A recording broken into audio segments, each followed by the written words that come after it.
kanato. So kung dapit kuno nato ang Dios kinsay makigbatok nato. Like for example, si David. Wala man nakigbatok si David, si Lord kang David. Kay si David nag tarong man gani na buntog niya si Goliath. Because when God is with us, when God is not against us, we will win against our enemy.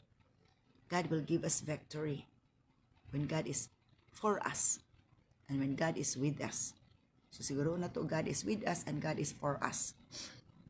Ang Dios uban nato o ang Ginoo wala nahigbatog nato kung dili nakig dapig nato nakigdapig nato.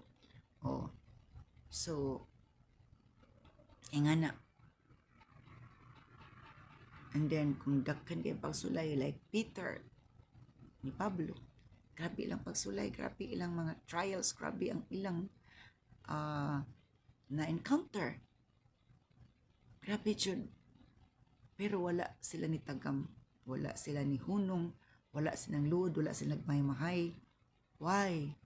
Ingana ang epekto sa giharian sa Dios nga anaa kanilang Espiritu Santo.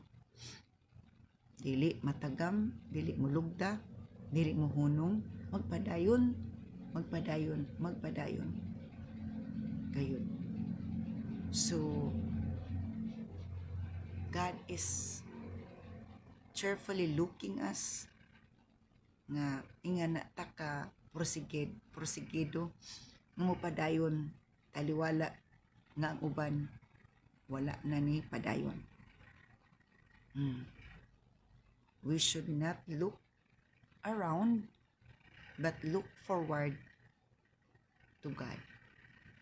Kung maglingi-lingi ta sa uban, pagtanaw na to sa uban nga murag nangaluya na, nga hanaw na, pwedeng luya po discourage nimo, but dili jud maayo. So looking forward, looking unto Jesus, the author and the finisher of our faith. Because ang tao nga wala na kaniyang Espiritu Santo, mapalong na ang kalayo kadasig. Lahi nang nagkainit ka sa Ginoo. Nagkainit ka sa Ginoo kaysa initunon ka sa Ginoo.